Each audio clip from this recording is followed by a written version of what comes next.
I'm always a little disgusted and dissatisfied if I don't meet all three criteria that I set for myself when I study free energy.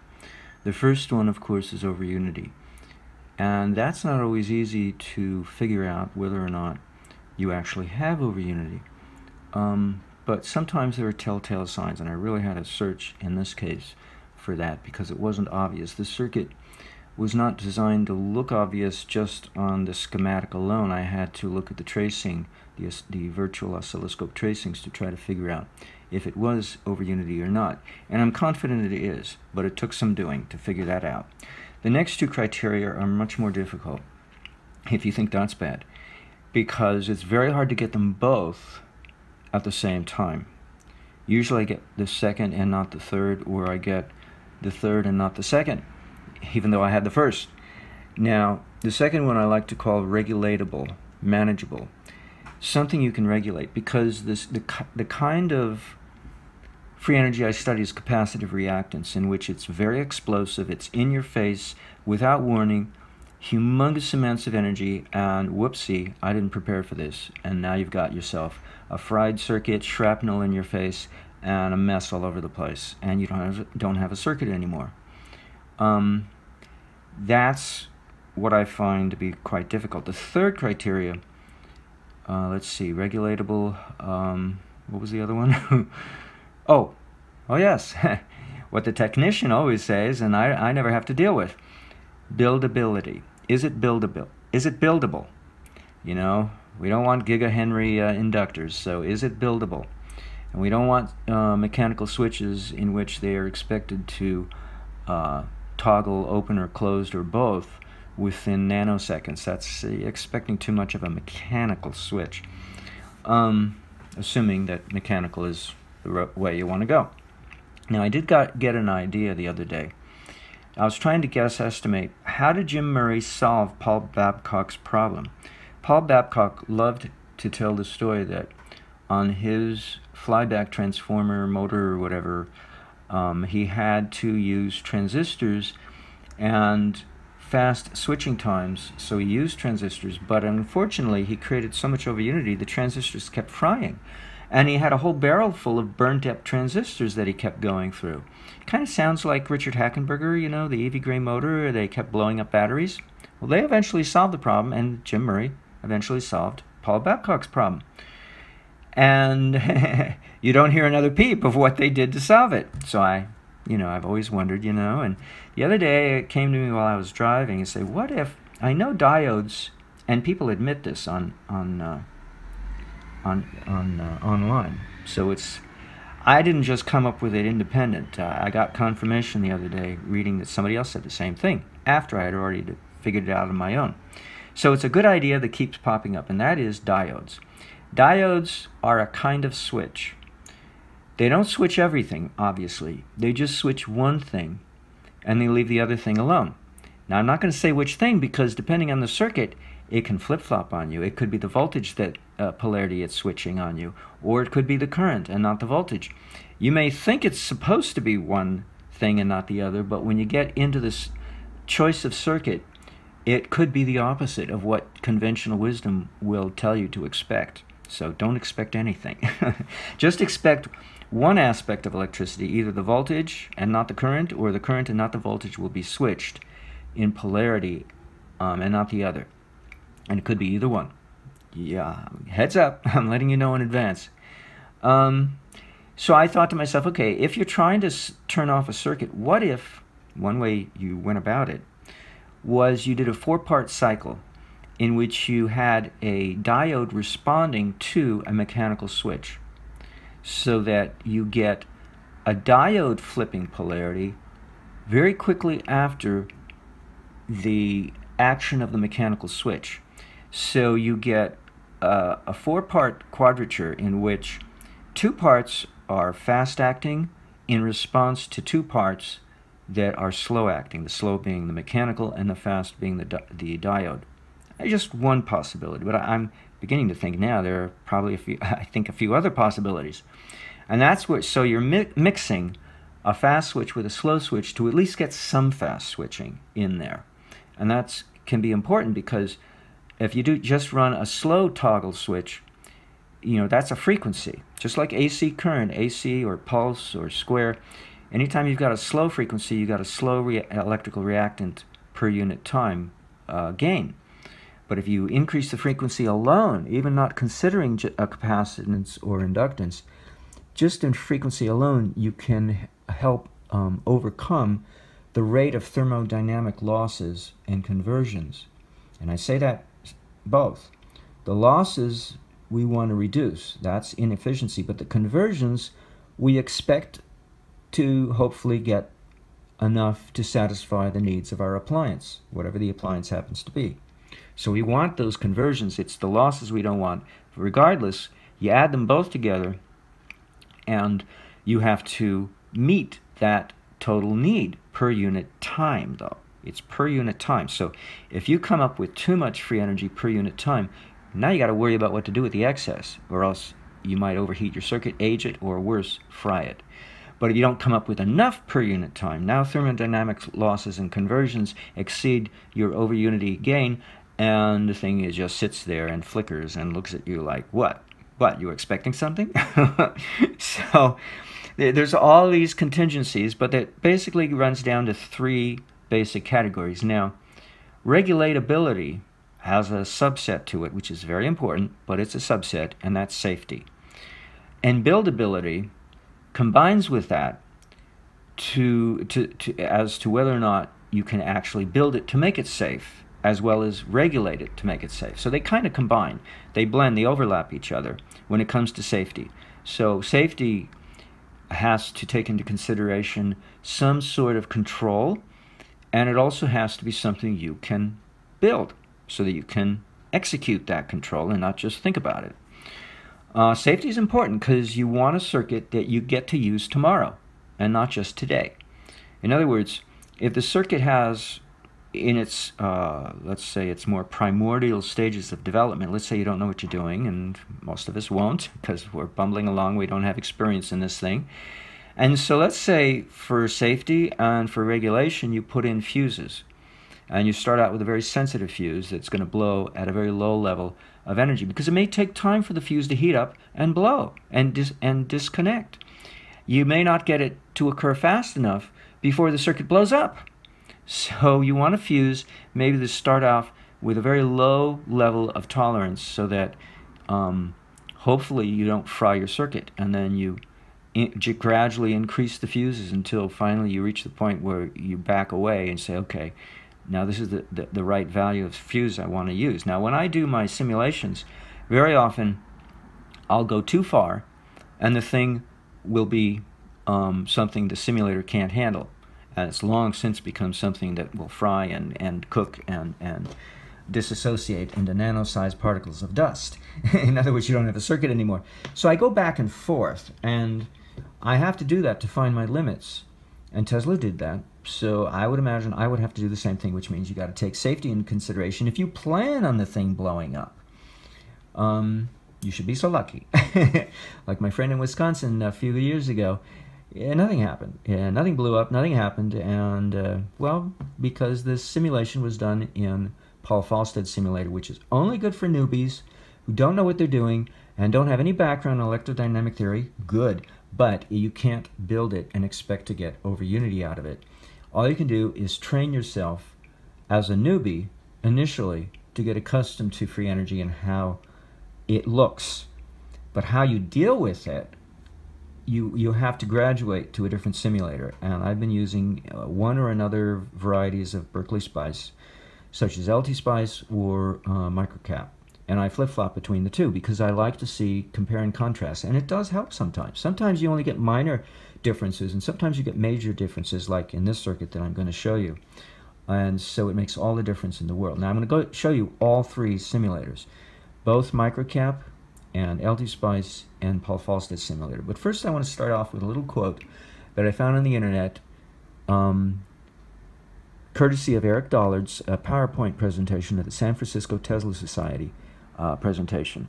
And my shortcut URL is Ether Dollard, is.gd/Ether Dollard, spelled with an AE. I don't like the E. I like the A version of the spelling of the word ether. And of course, I have to qualify the word ether because when I always have to go back to electrical engineering orientation. So what I like to use is Max Mueller's 1800 something or other translation of the Sanskrit English dictionary. What he did was he took references out of as many Vedic texts as he could find, as many texts of the Vedic literature as he could find, to get all the different variety of translations or meanings according to context in which the word was used. And so you get multiple meanings of a single Sanskrit term, and there's such diverse meanings that it's hard to make heads or tails of it, but at least he made a compendium as best he could, and it's good to look at that. Now, if you look up Akasha, there, in the Max Mueller's version from the 1800s, the translation into English is ether, because in the 1800s, that's what they called it. Yet if you use a more recent translation, and there's one online put out by someone, it's in Germany, they updated it, and instead of the ether, they use the English term space. Now, as we know it from the old vernacular, ether is a type of fullness. It's not the fullness that we normally think of today. It's a different kind of fullness. Fullness that is ethereal, is the best way to put it. While the reality of space is considered empty. And this is very significant, this flip-flop between fullness and emptiness over the course of a century or more. Because in the Vedas, there is a statement, Purnamida Purnamidam, with no difference between the two phrases except the letter M, as in Mary, is appended to the end of the second repetition of that same phrase. And it makes all the difference in the world, because the meaning is fullness of fullness for the first expression, fullness of emptiness in the second. And that literally tells me exactly what the I Ching or the yin-yang, the Tao, tells us, that there is a fullness and there is an emptiness. There's a yang and there's a yin. There's a qian and there's a kun, the two trigrams, 3 solid lines versus 3 broken lines, in which the 3 solid lines, qian, represents creativity, fullness, energy, 3 solid lines. But 3 broken lines, kun, or kahun, there might be a little gap in the pronunciation there, I'm not quite sure, it's K''UN in the English. That signifies the intelligent, the receptive, emptiness, the void, Nietzsche, the void. So as much as Nietzsche likes to call it the void, it's actually a type of fullness that we liked in transcendental meditation circles we like to call intelligence, while the creativity we like to call the fullness. So, and in the Sanskrit, the fullness of creativity is usually qualified by the term sat, while the emptiness of intelligence is usually qualified by the term, if I can remember, chit, mind, intelligence, mind. But they have a third one. So they go one step further, and then they say ananda, satchit ananda. So that kind of gives a flavor to the broad brush range perspective. What is the ether? What is space? Well, there are 2 different ways of looking at the same thing. The physicist likes to say it's empty, the glass is half full or half empty. Well, in this case, it's not half. The glass is either fully full or fully empty, depending on what quality or characteristic of the contents of that glass we wish to focus on. If we wish to focus on intelligence, we say it's empty of energy, but it's full of intelligence. Or it's the other way around. It's both, except intelligence you can only infer. So when we deal with electrical reactance, it's very parallel to intelligence because you have to infer it. There is no metering tool to measure electrical reactance, and people claim there is. You can buy a meter and it'll tell you what the electrical reactance is, but it's not measuring it, it's deriving it from other things that it can measure, such as amperage and voltage and frequency and phase relation. And those are the things that I know I can deal with along with capacitance and inductance, but, well, no, capacitance and inductance is inferred, see? So capacitance is an inferred measurement, inductance is an inferred measurement, based on the fact that you build a coil and you give a calculator the dimensions of that coil, and it'll tell you what the inductance of that coil is based on its dimensions, its geometry. So it's not something you can directly measure, it's something you have to infer. You know, what gauge wire did you use? You know, all these different factors have to go into it. It's not a singularity that you can actually measure. You know, with amperage or voltage, you usually do one thing, like how does a magnet or a compass or a permanent magnet or a magnetizable piece of steel respond to the current traveling through a coil or through a wire. And then you can have a meter, and it measures the amperage based on the response of that magnetizable object or pre-magnetized object. But you're inferring it. So there's always these inferences, but with electrical reactance it gets more complicated. The inferences get multi-layered, deep. You have to infer one thing, and then when you infer that measurement, now you have to do calculations to derive the electrical reactance. It's not that straightforward. So in Atlantis, according to the Lemurian Fellowship Foundation, they quote the Atlantean scientists as saying that there's the night side of nature and there's the day side. The day side is obvious, you know, amps, volts, but the night side is not. You have to infer it, just like the square root of -1 is an inferable quality, and so is -1 an inferable quality. This is what Eric Dollard woke me up to. I didn't know that -1 is an imaginary concept, even though we don't call it an imaginary number, because there's no such thing as a debt represented by a negative apple. You know, if you owe me an apple, that's considered a negative quantity, a debt. But when I pay you back to satisfy the debt, I can't pay you with a negative apple because no such thing exists. I have to pay you with a positive apple. So positive numbers are the only numbers that exist. Anything else is a fiction, a mathematical fiction. Whether it's negative or the square root of negative, doesn't matter. It's still a fiction. So see, you know, somebody like Eric gets me to think critically about something that I took for granted. I thought I knew what I was talking about or thinking about, and it turns out I don't know shit. So he's saying in this quotation, instant energy release as infinity. I'm just going to read you what he says. Phenomena of enormous magnitude manifest themselves when the criteria for voltage or potential difference is instantly disrupted, as with a short circuit. The effect is analogous with the open circuit of inductive current. Because the forcing voltage is instantly withdrawn, the field explodes against the bounding conductors with a velocity that may exceed light. Because the current is directly related to the velocity of field, I don't even know what that word is.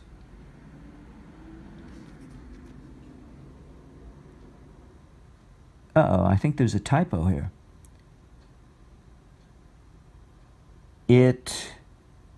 Something to infinity in its attempt to produce finite voltage across zero resistance.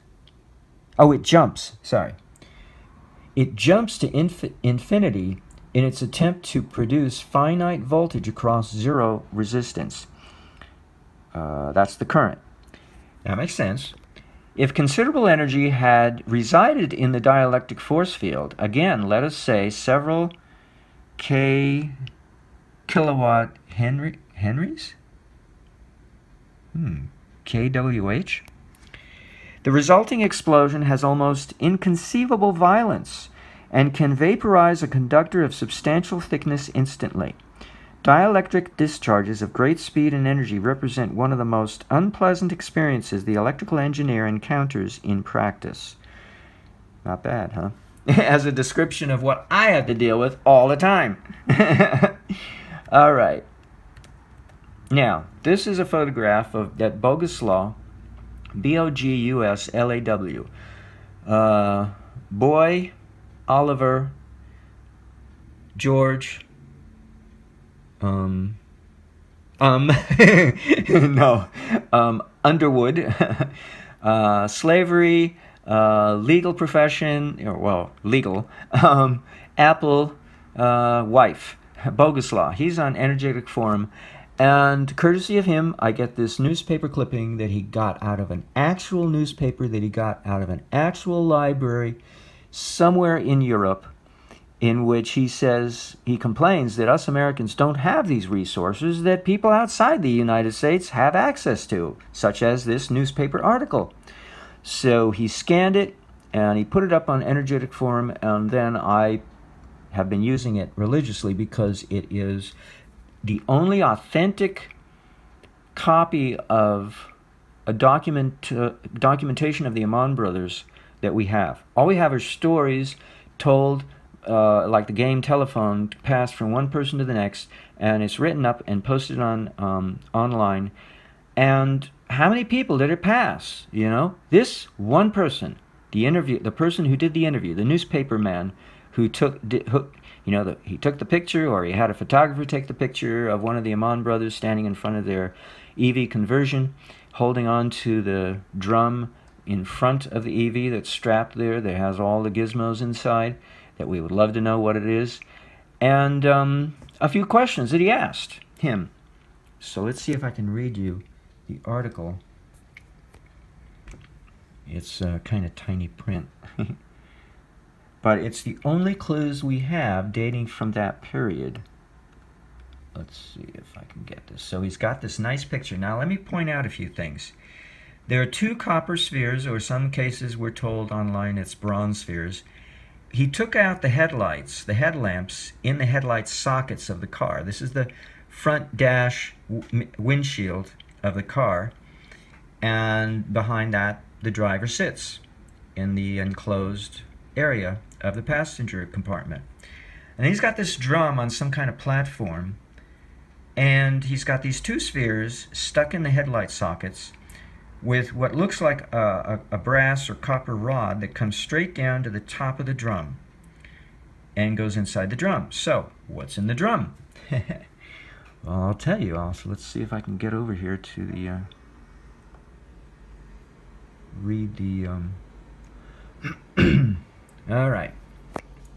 CE, Charles Earl Ammann, I believe was his name, and his atmospheric generator attached to an electric automobile. Now this is 1921, mind you. Denver, Colorado, August 28th or 20th. Maybe I gotta blow it up some more.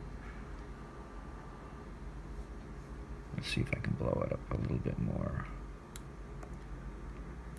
Looks like 26th. Yeah, it's 26th. See? He did a very good scan. Thank you. All right, August 26th, Denver, Colorado.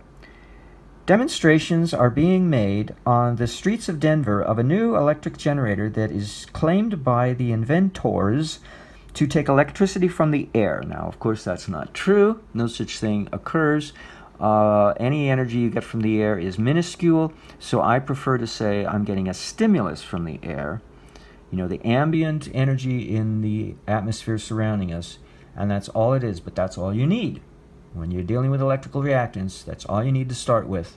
Now, I must tell you right up front, the article states that there was a blackout in the foothills outside Denver when he did the demonstration. And there's another article online on the internet, I want to tell you in advance before I forget, that says that after the demonstration, one of the brothers, I guess it was C. Earl Ammann, went to Washington, D.C., took his electric vehicle as evidence of his invention to the patent office to get a patent. Authorities immediately arrested him for stealing energy from the grid, and we never heard from him again after that.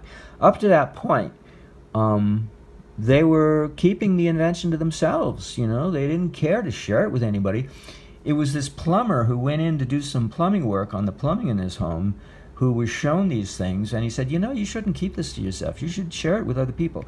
And that provoked the demonstration and going to Washington, D.C. and getting arrested. So had they not done that, we never would have heard of this, and he never would have gotten arrested. So he was sacrificed for our benefit.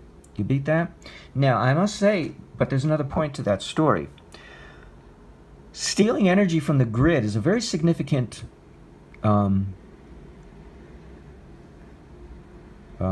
criticism. I don't take it lightly. At first I thought it was a fudge because on the part of, let's say, the point of view of the electric utility grid, because they already steal energy from the environment through the electrical grid that they operate. But there's another side to this, and that is, well, did C. Earl Ammann actually do that? In other words, is the claim factual and not a misappropriation of who's responsible for doing what to whom?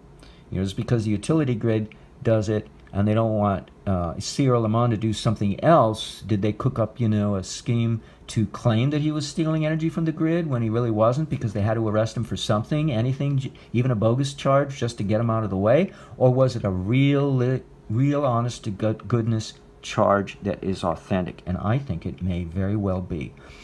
What I have learned, and I tend to forget and then have to be reminded, and now it's worth mentioning, is that when I do simulations, there are various arrangement of a circuit simulation, and I've tried to steer away from voltage sources being tied to the circuit. In other words, I use a snap switch in which I have a momentary contribution of energy of something like a nano amperage, maybe microvolts or something, contributed to the circuit, and then the voltage source is immediately cut off. And now the circuit has to run on its own, and it builds up energy, and then I know I got over unity because the amount that it contributed was momentary, just a fraction of a second, and I saw the spike on the virtual oscilloscope tracing of the simulator is a teeny-weeny amount of amperage and voltage. Then I know I got over unity, and it's very easy and straightforward. Now in this circuit, I don't think they did anything of that sort, because I've gotten a complaint recently. Well, it's not buildable, and the first thing the guy on the internet on YouTube didn't explain, so I had a guess estimate. Well, gee, I wonder what he's complaining about. Well, if I was he, the first thing I can see right away is the fast switching time on my cutoff switch. There's no way anybody's going to build a mechanical switch or even a transistor that can handle that kind of reliability and manageability and repeatability. So I thought, okay, I need to think back in terms of 100 years ago. These are kind of semi-country bumpkins, although not really, in that one of the brothers, I don't remember which one, lived in Seattle and the other lived in Denver, and they got together to give this demonstration in Denver together as a pair. And I have to think in terms of what they had available to them at the time. For instance, 10 years later, in 1931, Tesla's Pierce Arrow demonstration that he gave to himself, whether or not Peter Savo was also in the car, what kind of instrumentation did they have to regulate the free energy involved? Because I know how electrical reactance works by now. It's not the same as what we do in our style circuitry, because we only look at half of the issue.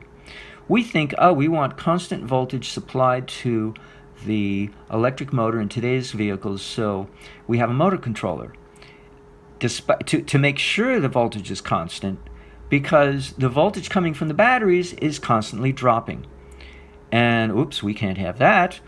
We got to make sure the voltage is constant delivered to the motors. So meanwhile, the source of the voltage is dropping, and then it expires, or it gets low enough that the motor controller can't fetch the even constant voltage anymore, and it decides, okay, now you got to recharge the batteries. Well, in a electrical reactant variety of a circuit, there are two phases, not one. There's the diminishment phase where you're draining the battery, and then there's the opposite phase where you recharge it. And you either do those two phases at the same time in different sections of the circuit. I've managed to do that one time. Or you do it within the entire circuit at one or the other, but never both at the same time. So you have to alternate which phase you're in, which means, now you need a flywheel to keep the momentum going, and you have to flip-flop quick enough so that your flywheel doesn't lose too much momentum, especially when you're traveling up a hill. You know, these are all the different problems when you're dealing with free energy. It's a little complicated. So in their case, since I chose to tie my voltage source to the circuit, now it becomes difficult to analyze, okay, am I getting over unity or am I kidding myself? Is the battery being drained more quickly? Because sometimes that's all an electrical reactance circuit will do.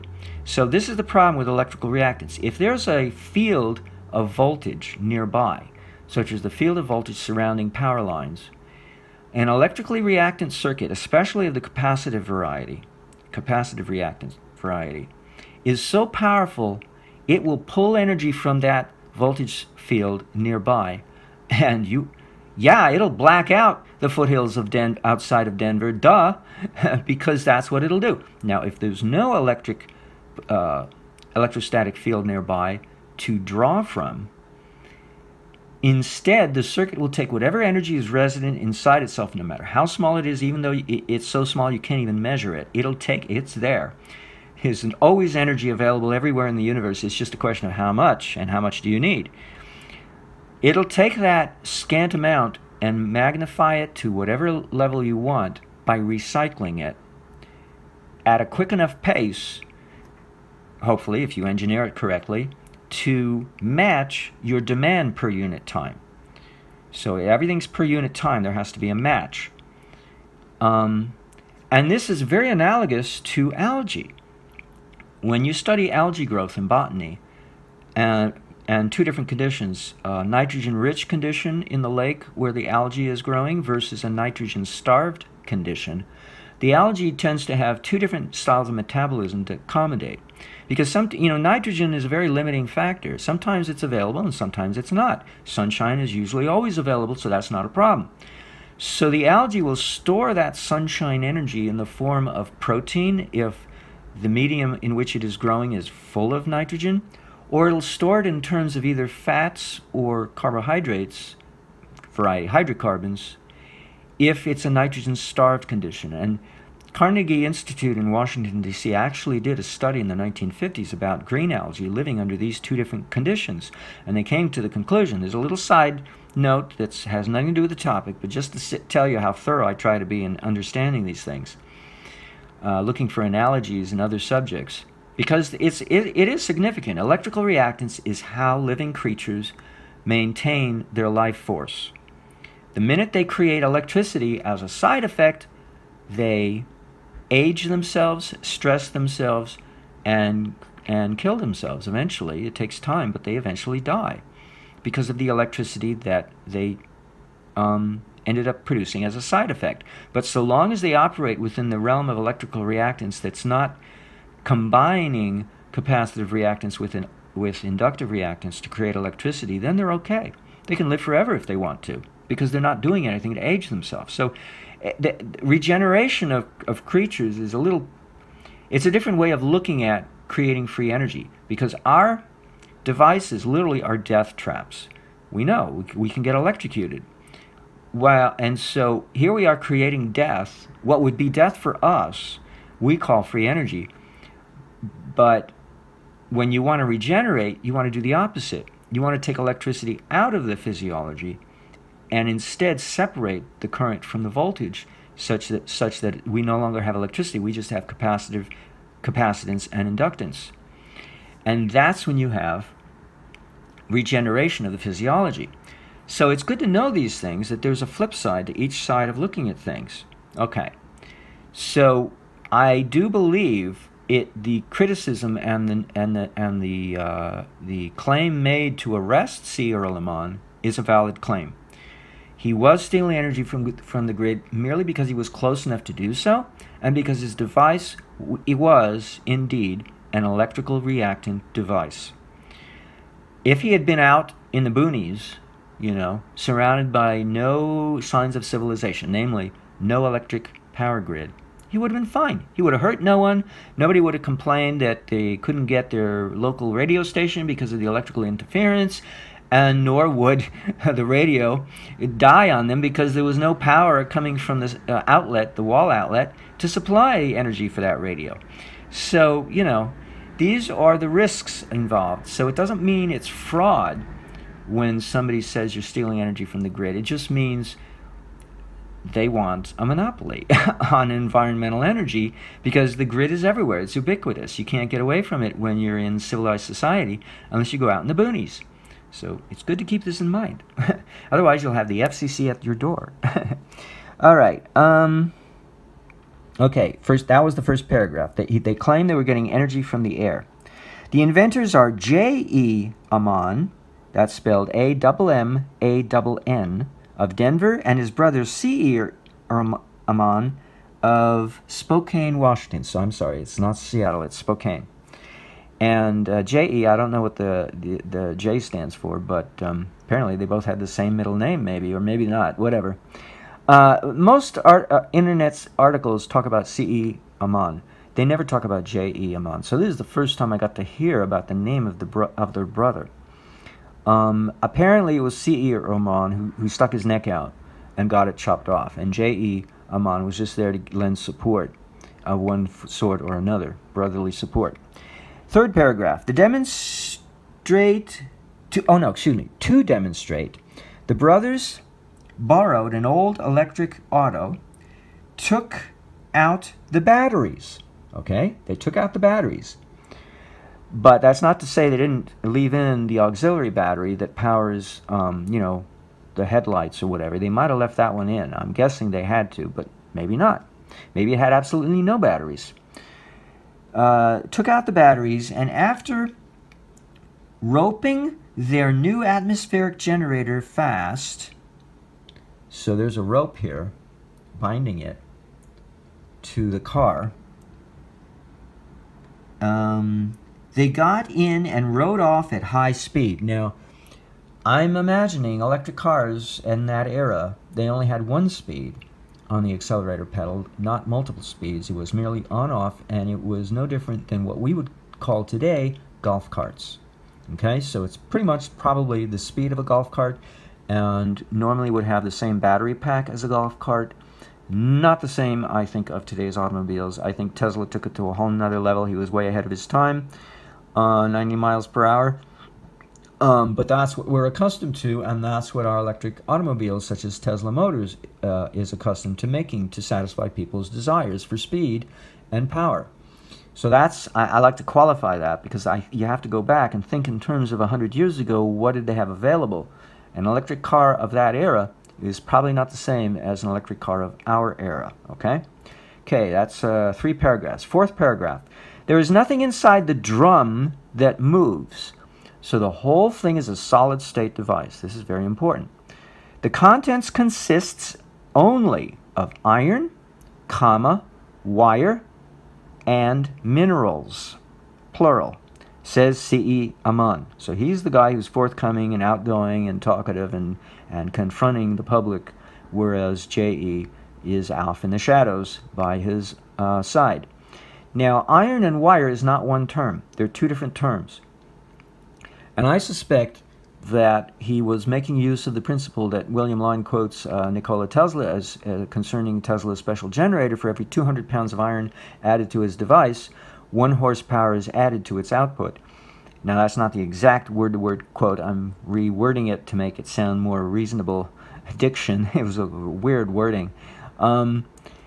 So I'm guessing that they had an iron bar down the center of a coil, a single coil or a pair of coils acting as a transformer pair of coils. But he also had that iron segment in the interior of the coils magnetically coupled to the shell, the steel drums surrounding the coils.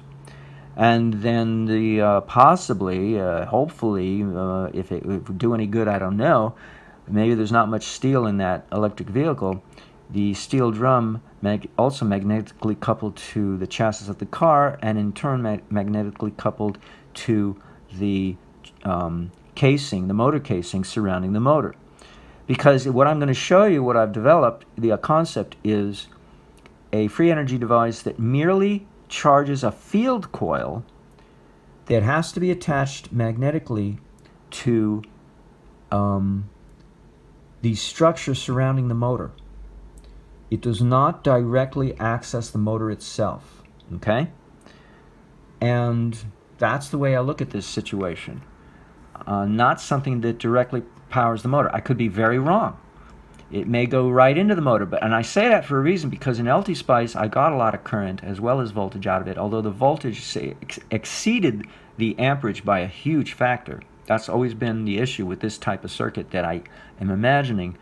I think I'm speculating I have correctly deduced what the circuit amounts to. A very simple circuit, in fact. That was in LT-Spice. I got at least some significant amperage. In microcap, both of which are two different varieties of Berkeley Spice, I hardly got any current at all, except in one circumstance that was a bit anomalous, because it was a very strange, weird circumstance that was not consistent across all types of parameters of time and what voltage in the battery I was making use of. So that's what caused me to question the situation a little bit, and I wasn't satisfied. And then when I went into LG Spice, now I'm satisfied. But in Paul Falstad's simulator, it was bizarrely easy to get infinite gain instantaneously, which of course is erroneous, because there's no, well, it just doesn't make any sense. But at least that was a start. So I did 3 different simulators. Okay, now, the next paragraph, let's see, 1, 2, 3, 4, 5th paragraph. It can be used to drive any electrical apparatus and can be made in any size. So he's claiming that the output of his device can be tailor-made to suit any appliance, the needs of any appliance, whether it's a little kitchen blender, or whether it's the needs of the whole household, or an electric vehicle that is like a race car, or a truck, an electric truck, an 18-wheeler. You know, that's, hey, I can interpret this any way I want to, because it's pretty vague and broad, and he says any means any. Okay, so I take him at his word. The brothers, let's see, paragraph 6. The brothers are closely guarding their secret, and even take their brainchild, when it is not in use, to their room in the Argonaut Hotel.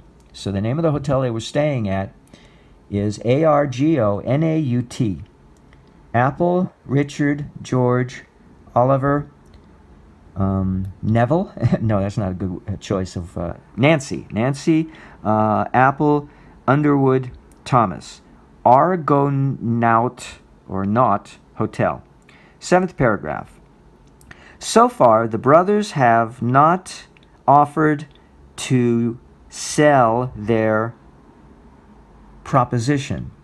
Last paragraph. Electrical men in Denver are waiting to be shown, quote unquotes, but they grant the thing works because they saw a demonstration. Okay, that's pretty cool that we have this documentation. This is the what's it called? The Arizona Republic or the Arizona Republican?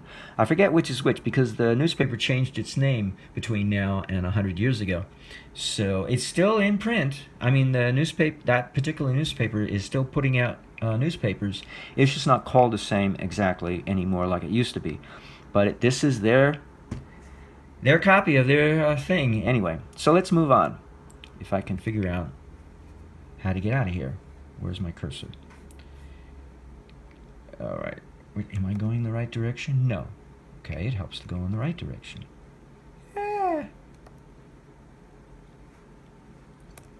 All right. So this was the Arizona Republicans. So now it's called the Arizona Republic, Phoenix, Sunday morning. That's Phoenix, of course, is where the paper is located, Phoenix, Arizona, not where the demonstration was located in Denver, Colorado. And this was Sunday morning, August 28th. Now, oh, it was printed in August 28th, but it was reported to have occurred in August 26th, 2 days prior, 1921. Okay? Now, this was the first attempt I made in Paul Falstad's simulator. It's very straightforward. What I imagine happened was the two spheres are located here, and they have a virtual ground in the center of the sphere. I was thinking in this particular variety, although I'll tell you that's not exactly what happened later on. Capacitance, represented by this 10 microfarad capacitor, and then resistance, 1 ohm resistor, and then it's attached to what? It's a double attachment. Each hollow sphere is attached not only to the vehicle, but to the steel drum by way of the two copper rods coming down from the two hollow copper spheres. So I imagined a double connection. Now this lamp here is a third connection I put in, which helped enhance things.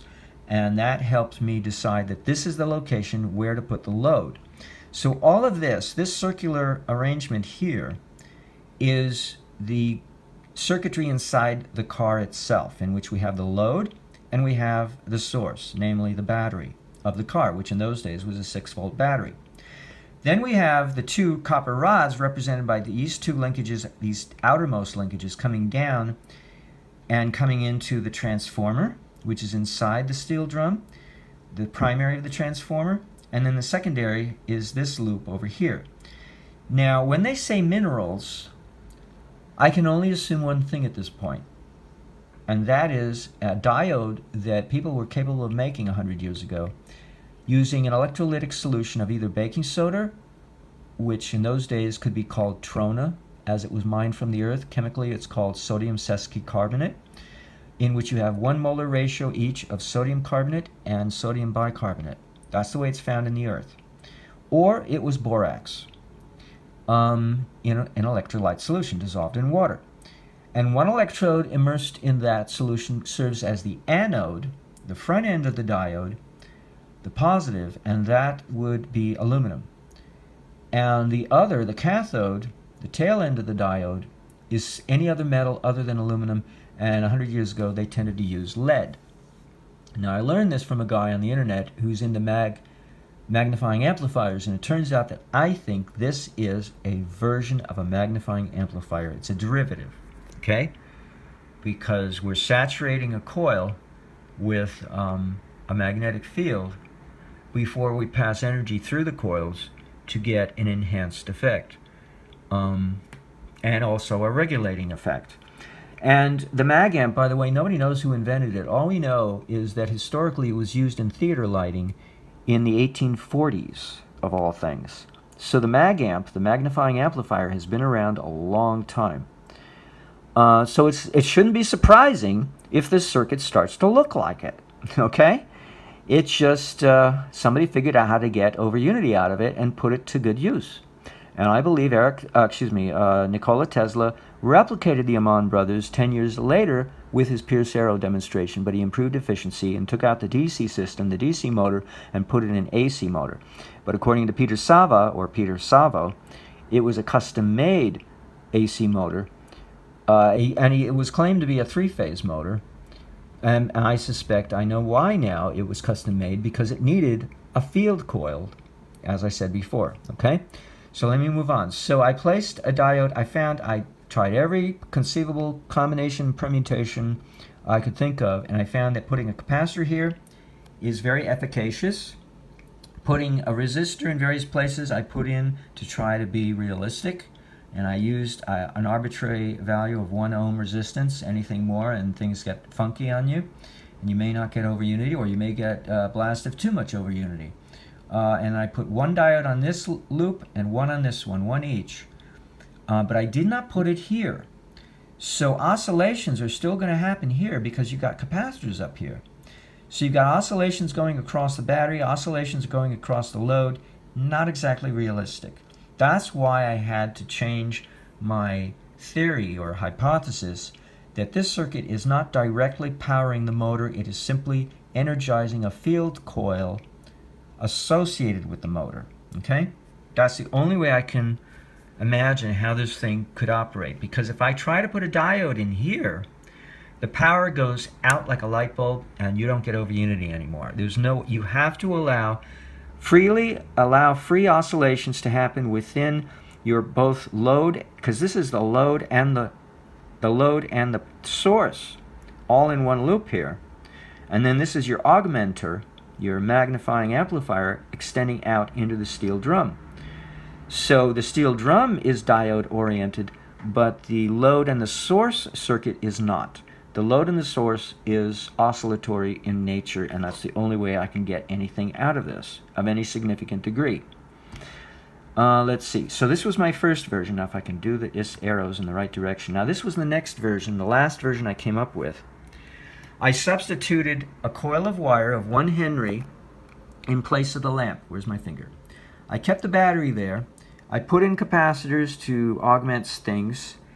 I kept the diode and everything else the same. And I got, if you can see that, without the glare getting in the way, well, I'll read it to you. Yeah, it's hard to see that. Infinite current and infinite power, or watts, in, it was like, I don't know, it was a fraction of a second. It was a very small amount of time. And this is Paul Falstad's simulator, okay? And this is the shortcut URL. I have placed a copy of this scan on my website, is.gd/EYINAD. Eyinad. Edward, yesterday, independent, Nancy, Apple, David. Okay? Moving right along. Oh, wrong direction. I got to go to the right. Makes sense. Now, this is a oscilloscope tracing of the RMS voltage and the RMS current in the field coil. And it pretty much just goes along the zero line pretty much until the last several seconds. See, I was only able to take it to 1,340 seconds.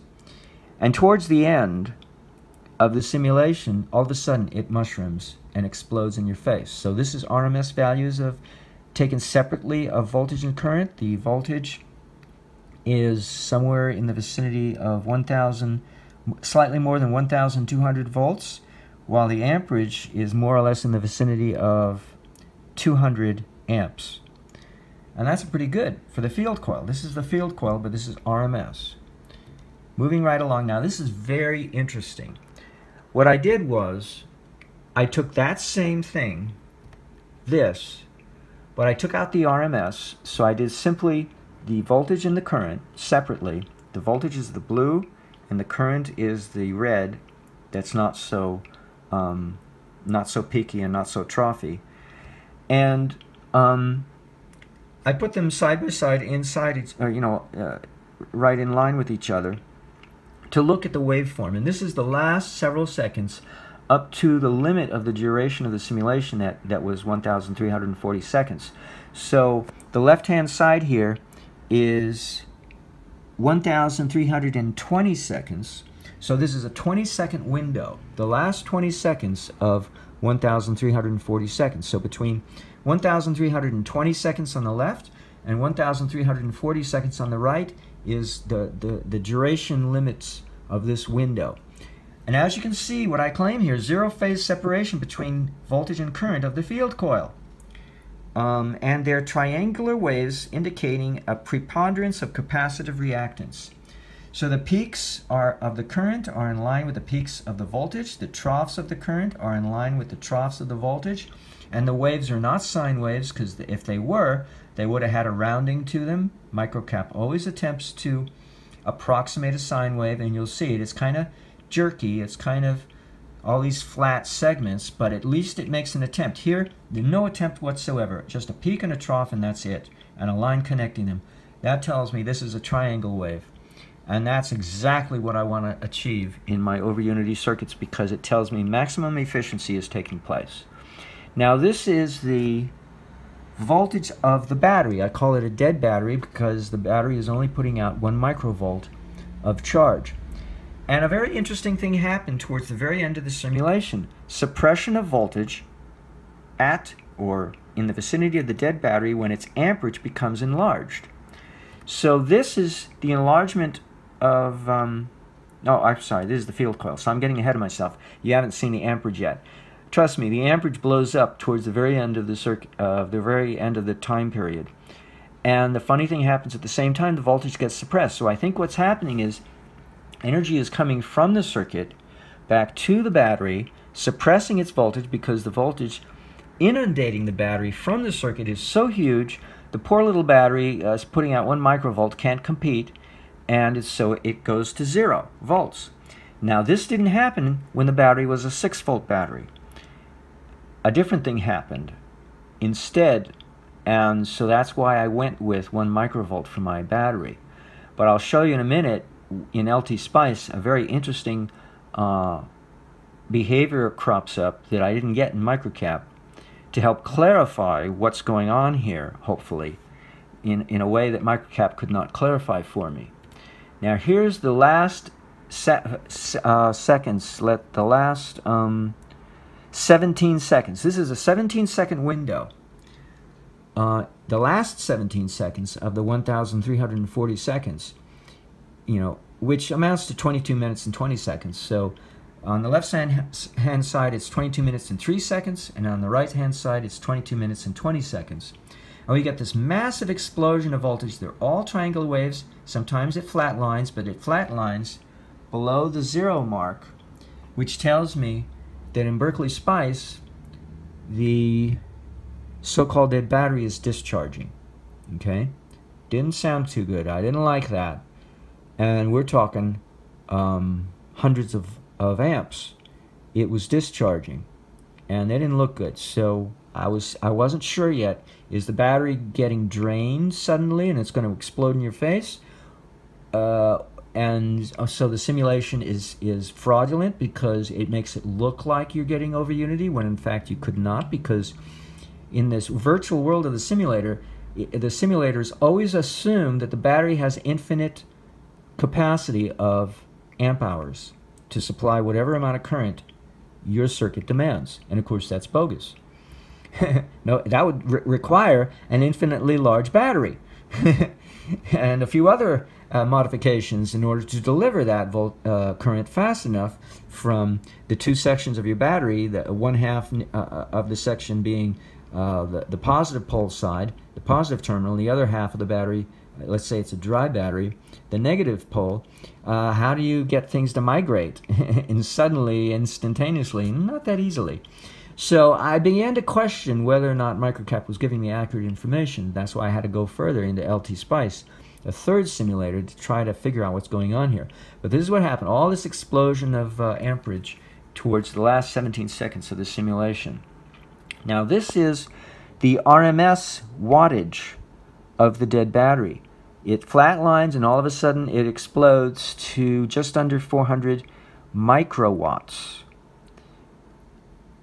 And, I didn't know what to make of it, so I did the best I could. I'll read you what I wrote, but, according to this microcap, I deduced that the dead battery is recharged with 376 microwatts, which is not true. It's actually being drained, so that's already a misnomer, which I never bothered to correct. By the way, for your information, Berkeley Spice, of which microcap simulator is just one variety, always labels the polarity of its voltage sources, such as batteries and AC sine wave generators, with a negative current along with a positive voltage output. So if the current should become positive, then this means that the current has reverse direction and is headed back into the voltage source in its attempt to recharge it with reverse current. This is something I learned about while I was simulating the Joseph Newman motor in LT Spice several years ago. I had to learn about this online because it was so weird. I kept getting negative current. What does it mean? This isn't right. Well, this is what it means, and I won't get into it. I dealt with it in another video, but that's the way Berkeley Spice labels things. So when you see positive voltage, okay, that's normal. But when you see negative current, that means the battery or the alternating generator is discharging. It's giving you current. But when you see positive current at the voltage source, it means it's getting reverse current piling into it, recharging it from outside itself, okay? This is definitely an indication of overunity and the generation of excessive power greater than the thermodynamic losses and inefficiencies of this circuit. Yahoo. Well, not really, because this is RMS. Duh. So I thought because everything is positive here, it's showing, yeah, well, it's RMS. So anyway, so this is the circuit in microcap. So what I did here now is I had to do things differently. In order for this circuit to work, I had to put two capacitors, the ground at the end and a spark or neon bulb spark gap in between, a sandwich. Everything else is the same. Here's the field coil. Here's the 1 microvolt dead battery, some 1 ohm resistors on either side, another ohm resistor over here. Here's the headlight socket for the copper sphere, and another headlight socket for this copper sphere. Here's the diode, another 1 ohm resistor, another 1 ohm resistor. here's the 1 Henry primary coil of the transformer. Here's the core of the transformer, using 25 Og wire, which is basically 1 ohm of resistance for a 1 Henry coil. And here's the secondary, same size as the primary.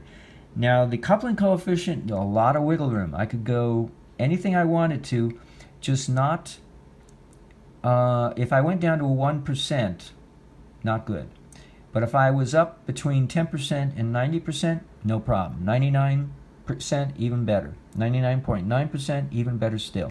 But there was a lot of wiggle room for the coupling coefficient. So this is a very interesting circuit because it allows you a lot of wiggle room. There's not a whole lot of precision required, except when you come to the battery. The battery has to be dead to get over unity, as I'll show you in a minute. Otherwise, the battery gets recharged. Or excuse me, otherwise the battery gets drained, which is okay, because when it goes dead, it'll get recharged, and I'm getting ahead of myself. You'll have alternating cycles of charging and discharging the battery, which is perfect.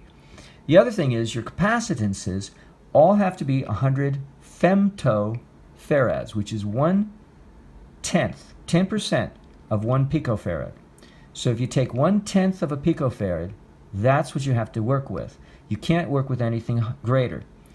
And that's not hard to create. All you have to do is get a glass pane from a portrait. You know, you got your honey, your sweetie over here. You take out the glass and you electroplate both sides. And while you're doing that, you're bonding your leads of your 2 electrical leads to each electroplate on either side. Now you got your capacitor of probably in the vicinity somewhere of femtofarads, which is where you want it to be. Then you got your borax or your baking soda diodes, and then you got your hand-wound coils.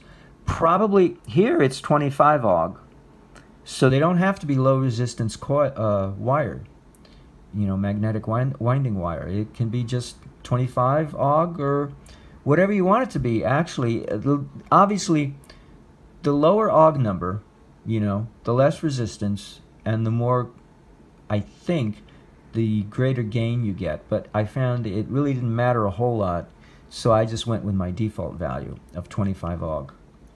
Now the nodal voltage, oh, these are the nodal numbers. The nodal voltages are humongous, and this is what bothered me in microcap. I got petavolts for my nodal voltages up in this area, on this side, and I got half of a peta or peta nodal voltage on this little section of the transformer side, the secondary side of the transformer. And this was ridiculous because it only happened if I had a 1 microvolt on my dead battery. 2 microvolts? 999 nanovolts? So it began to question me. Oh my God, what have I done? I've created a fraudulent simulation. Nope, LT Spice to the rescue, but I'm still getting ahead of myself. Now this was the field coil RMS wattage. 300 kilowatts RMS achieved in 22 minutes and 20 seconds at the field coil. Very suddenly, at the last few seconds of the simulation. And then the simulator wouldn't allow me to go any further. It would say matrix is singular, which is not an issue. It's an issue in terms of practicality. You can't go any further, but it's not a theoretical issue. In other words, there's nothing wrong with the circuit. It just means the simulator was not designed to deal with overunity, explosive overunity. And I keep running my head up against a wall because I realize now what are the limitations of a simulator. They were designed for thermodynamically loss-oriented circuitry, in which your maximums and your minimums, your peaks and your troughs, are getting more and more closer and closer to the midline of your oscilloscope tracing, more closer and closer to zero. 0 positive peak and 0 negative trough. That's what they expect you to veer towards. And on the basis of that prejudice, that presumptuous prejudice, they chose to use matrix algebra in the course of the complexity of taking a shortcut to speed up the time it takes to approximate the outcome of a simulation run. And that's a choice they make based on a presumption that is prejudicial against overunity. and there's no way to avoid it. You're just going to have problems. All you can do is look for trends. And if you can get enough of a trend and solidify a trend from different perspectives, and maybe use more than one simulator to do it, maybe you can come to a guess estimation of what's going on with your circuit. Otherwise, you're not going to know, and you're going to think, oh my God, I got over unity. Maybe you did, and maybe you didn't. The simulator is never going to give you a definitive answer. This is why physicists and electrical engineers can get away with saying it doesn't exist. Over unity does not exist. Free energy does not exist. Because their whole world is engineered and orchestrated not to authenticate it. So don't expect to ask them questions and press them to the wall and make them confess, because it's not going to happen. Trust me. All right? Now, this was the non-RMS wattage of the dead battery. And interestingly enough, okay, where was I? Oh, so very interestingly enough, the midline of this particular tracing lies below the zero line, which is in the negative, which is telling me the dead battery is discharging itself. Not a good sign. But towards the end, it starts to freak out and oscillate like crazy and move upwards, and then it flattens out and zeroes out at the midline because the voltage is being suppressed. So the watts are going to be 0 because the voltage is 0 only towards the very end. Aside from that, the amperage is humongous. So the amperage is humongous and the voltage is 0, which means the watts are 0. So you have 0 power, but you got all those amps and no volts, which sounds theoretically impossible. Yet that's what microcap divvies up to me, which caused me again to question microcap's outlook on the situation. Can I trust it? I don't think so. It doesn't look very good. Now, this was the beginning of that. So if we were to zoom in over here and really zoom in, this is what this next slide is. So I've got an upper boundary of negative 166.2 femto watts, not RMS watts, just the non-RMS wattage. While the lower limit down at the bottom is 166.7 femto watts. So 166.7 at the bottom, and this is negative 166.7 femtowatts at the bottom, and negative 166.67 femtowatts at the top.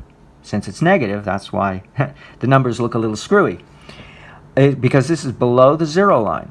So we get this surge initially, and then it flattens out. But this is still on the negative. So I thought, oh, this doesn't look good. But what it does look to me is good, in which we get a thermodynamic surge in the beginning, which you always get when you flip on a switch or turn on a motor. You get a surge in the beginning, and then it's flattening out. But then when we go towards the end, it's totally flat after the oscillatory surges, because the wattage is being suppressed, because the voltage is being suppressed. This is what happens of the amperage in the end, while the voltage is suppressed. So it's really bugging me, you know, what's going on here? I don't know what sense to make of this. So here we come into LT-Spice. Now LT-Spice, this is the battery discharge modality, in which the battery is 6 volts. So let's, I'm sorry, there's a wrong slide. So let's start with the battery charge, the over unity version. So we have a battery that's putting out 1 microvolt. So we got a dead battery, and the battery has 10 milliohms of resistance inside of it. And I was able to put 50 ohms of resistance on either side of the battery and actually accentuate the over unity gain. Now, what kind of over unity are we talking about? We're talking about 90 gigavolts positive and 2.4 gigavolts negative. Okay? And that's on the nodal point to the right of the inductor. Where's the motor coil? The field coil. To the right of the field coil is the voltage, and then the amperage is inside the coil. And so we get a voltage to the right of the coil of 90 positive gigavolts versus 2.4 negative gigavolts. And then we get an amperage spike pointing downward, negative, of the 2.4 kiloamps down at the bottom, and up at the top, 200 amps. But see, that's above the blue line, so the blue line is actually 0. So it's spiking down around 2.4 or 2.2 kiloamps. No, 2.4 kiloamps. So we get a negative 2.4 kiloamp spike on the coil, while the voltage to the right is spiking to 2.4 gigavolts. So it's gigavolts versus kiloamps, 1-to-1 in that sense, but it's 1,000,000 to 1 in the actual sense. 1,000,000 times more voltage than amperage. So this is a voltage-oriented situation, and that's why I say field coil, because now we're going to have to bolt it to a magnetizable iron mass to get a current source out of that magnetizable mass being energized by a voltage source, which this circuit is going to provide. Now, the dead battery is another situation. To the right of the dead battery, over here, the voltage is peaking at 90 gigavolts and going down to negative 2.4 gigavolts. That doesn't look right. Why does it say negative 75? Oh, I'm sorry, 240? Oh, yeah. Oh, I'm sorry. That's 240 gigavolts, 2.4 kiloamps. So it's more than 1,000,000 to 1. Yeah, it's more like 100,000,000 to 1 voltage to amperage. So the voltage goes that way, and then the voltage or the current in the battery actually goes up to 40 kiloamps, a 40 kiloamp spike. Now that's positive. So that tells me the battery is getting recharged. And this is why I call it battery charge. When the battery is dead, it gets charged. Because we go back a slide, when the battery gets 6 volts inside of it, which it was designed to do, the spike of the battery is now negative, which means it's discharging. How much? It's discharging 1.3 gigaamps. Meanwhile, the load, the field coil, is again in the negative, just like before. It's no different. It's just now it's 110 kiloamps. But you know, not that it makes any difference at this point. My main concern was the battery, trying to figure out what's going on with the battery. And the other nice thing is, again, weird anomalies. If I can steady this, where's my finger? 500 seconds for this transient analysis, but it never lasts that long. It only goes to 202 seconds, and then it freezes up and can't go any further. But what result you get will be determined by what number you put here, because Berkeley Spice tends to look ahead. When it first starts out, it does a guess estimate in a broad way, a broad view of what it's going to end up being, and it's usually pretty close. And then it takes its sweet time getting there, mapping out all the details to authenticate what its vision of the future is going to be. But it's pretty much on the mark. So if you change the target of the duration of what you're running your simulation for, it looks ahead to a further span of time and then projects a different result. Even though the oscilloscope tracing itself is always the same, 202 seconds. The results will not be based on your target. This is very important. These are the shortcomings of using simulators. And you have to look for trends and changes in behavior by changing your parameters of your run, your simulation run. So not only did I get different answers, sometimes not over unity, but you know when I did not get over unity was when I used an even numbered 100 number of seconds, like 200 or 400 seconds. But when I used the odd number, like 100, 300, or 500, that's when I got over unity. Okay, so again, weird Can we trust LT-Spice? Well, a little bit better, or more so in this case, than microcap, because I'm giving it a more conventional configuration to my power source. I'm tying in both leads, both the positive of my battery and the negative pole of my battery are both tied to the circuit. Normally when I do circuits, I only tie the positive and the negative goes to ground. That way I can limit the amount of power that's going to be drained out of that battery, in addition to which I add a switch that disconnects the battery or AC source from the circuit very quickly, initially in the beginning. So I used, let's see, my coupling coefficient was 90% between the two coils, and it was a Henry coil here and a Henry coil there. So everything else about this was the same as in microcap. It's just I got different results. I got more amperage, although there still is a big difference between the volts and the amps by 100 million. And that's to be expected because this is a very simple-minded circuit. You know, you have to use a very sophisticated circuit to be able to up the amps to any appreciable degree, such as more amps than volts. And this circuit ain't going to achieve it as far as I can tell.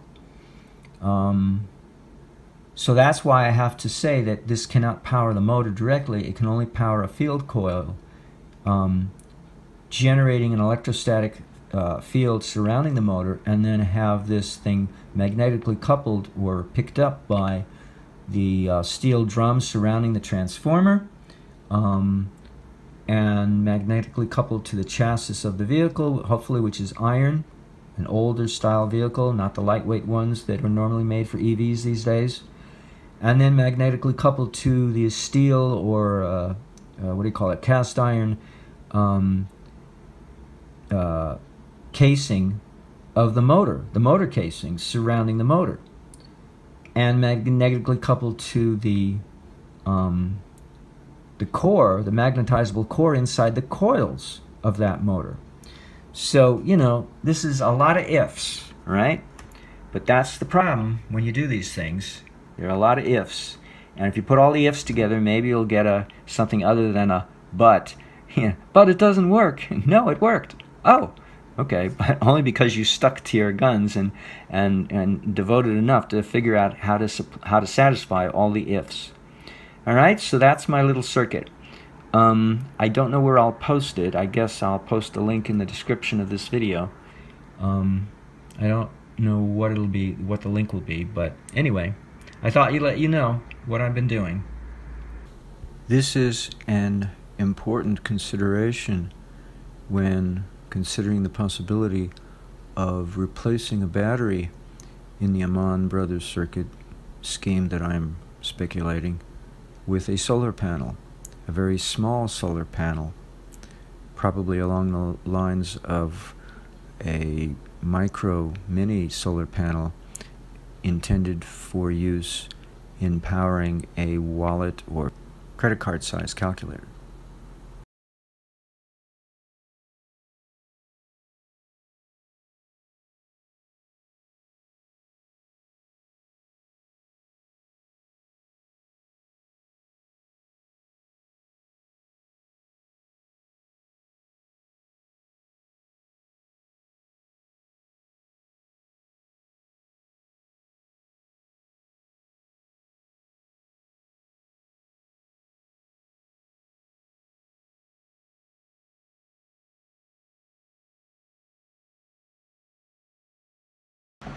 I thought I was going to keep this a secret, but I didn't keep it a secret for very long.